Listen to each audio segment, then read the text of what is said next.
Hello, this is Sam Orgill. Welcome to the Living and Working Abroad podcast and blog. So this is available on our YouTube channel for Product Partnership Expatriate Advice for people living and working abroad, families and business.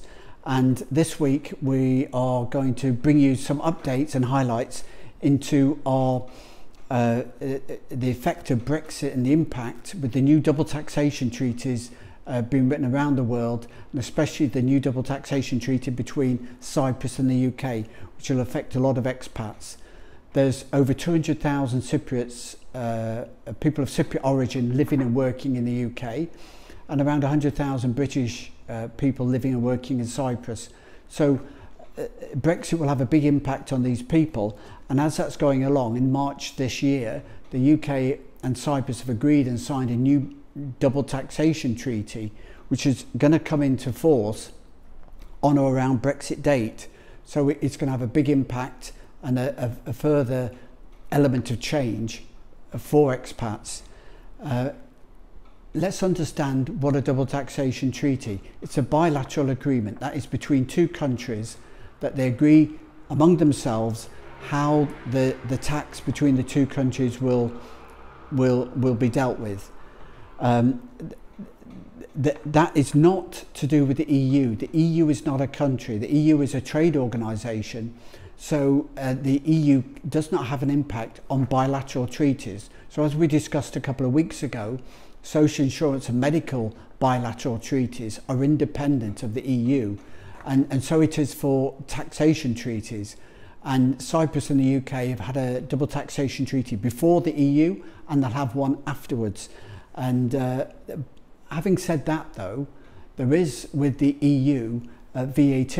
Now, VAT is an EU-wide tax, and it's introduced under the EU, but it's still taxation, and therefore the control of it is down to the individual sovereign countries, the 28 member states of the EU.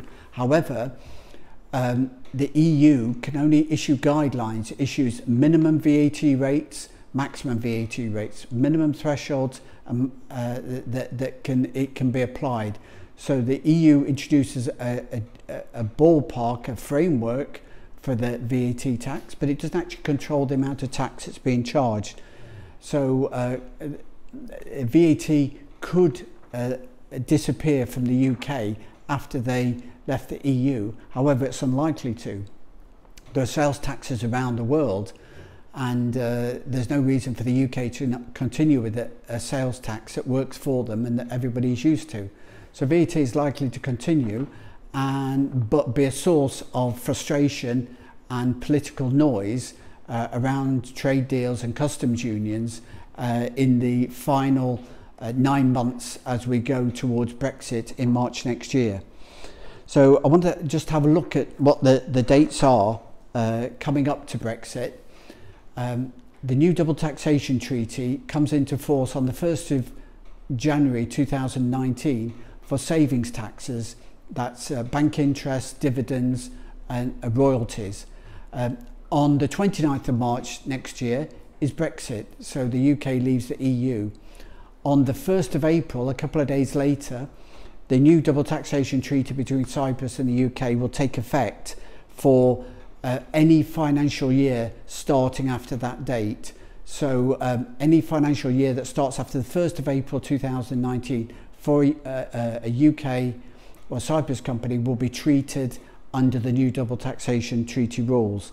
And finally, on the 6th, from the 6th of April 2019, that's the new UK tax year, all income will be treated under the new double taxation treaty rules.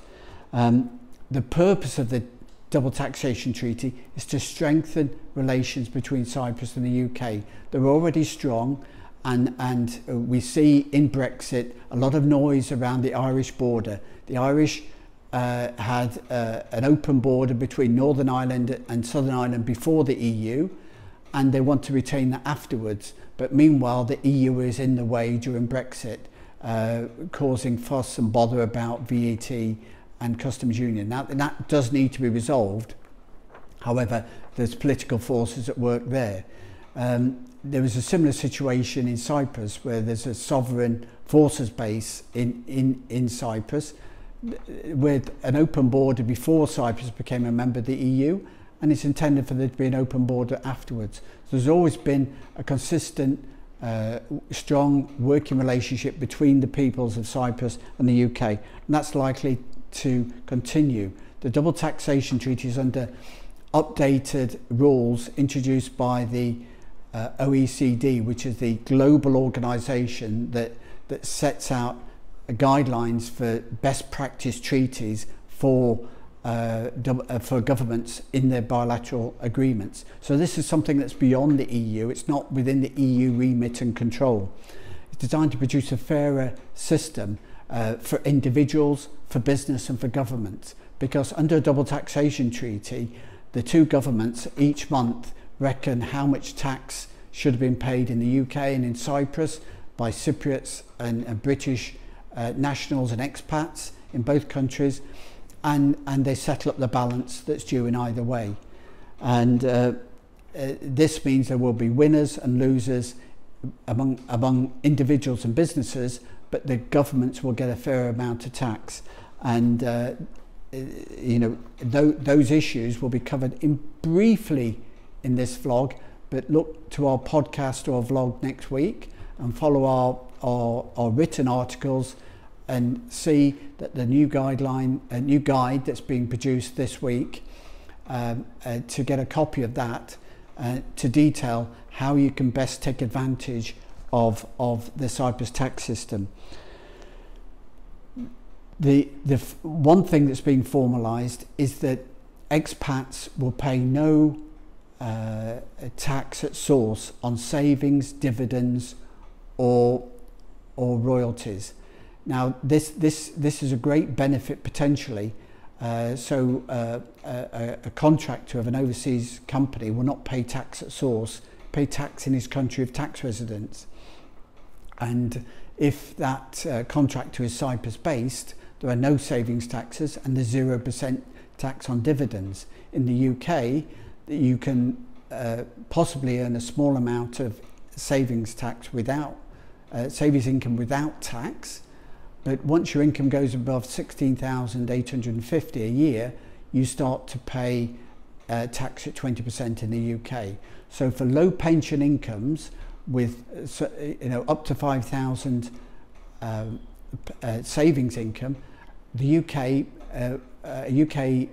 tax resident, expat or citizen will pay no tax. So that can be quite attractive. But in Cyprus, it doesn't matter how much you're earning as an expat, with dividends or savings, there is no tax to pay.